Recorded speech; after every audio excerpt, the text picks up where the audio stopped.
আসসালামু আলাইকুম এভরিওয়ান। কক্সবাজারে আজকে আমাদের দ্বিতীয় এবং আমরা আজকে চলে যাব ইনানি বিচের দিকে, কারণ ওইখানেই তো যেতে যেতে দেখা যায় আশেপাশের বিভিন্ন রকমের পাহাড় এবং ঠিক আরেকটা পাশে সমুদ্র। হ ভাই, কক্সবাজার যাওয়ার আগেই আমি তো পাহাড় আর সমুদ্রগুলো দেখতে পারতেছি, অনেক বড় বড় পাহাড়, কিন্তু সমুদ্রগুলো তো ডাইকা রাইকা দিছেন।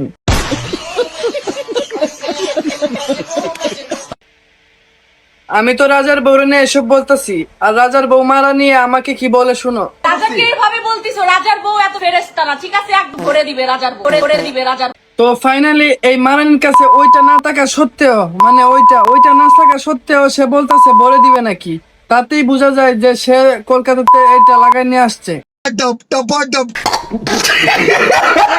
চলো বন্ধুরা, মানোয়ামায় যারা অশ্লীলতা ছড়াচ্ছে তাদের গুরু, বেশি প্যাক আর করবো না, চলো ভিডিও করি শুরু। স্পিড একটা পরিমাণ এন্টারটেনমেন্টের মাধ্যমে আমাদের সবাইকে এন্টারটেনমেন্ট দিয়ে থাকে। তো যেহেতু আলিশা এখানে অনেক পরিমাণ ফাইজলামি করতেছিল বা বলতে পারেন দুষ্টুমি করতেছিল, তাই সবার কাছে প্রচন্ড পরিমাণে ভালোই লাগতেছিল। একটা সময় আচ্ছা, আপনারা এই ভিডিওতে কয়টা বাচ্চা দেখতে পাচ্ছেন? আমি তো 2টা বাচ্চা দেখতে পাচ্ছি।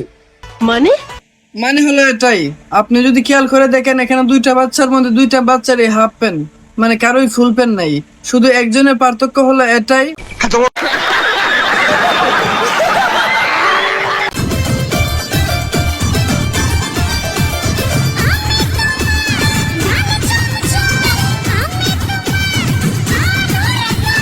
কিরে ভাই রাজা, এটা তোর বউ না কাজের লোক? 2 দিন আগেও তো দেখলাম এটা 3 বেলা খাওয়াইতি, 2 বেলা কাজ করাইতি।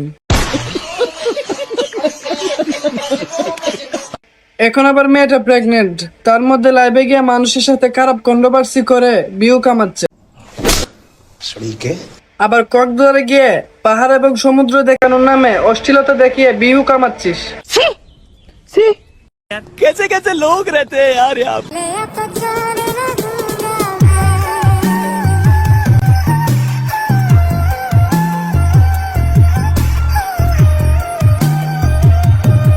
ও ভাই, আর একটু স্লো মোশন দেখা, না পারলে আরো স্লো মোশনে দেখা, না পারলে একদম খুললে দেখা, তাও টিকটক দেখাইস না।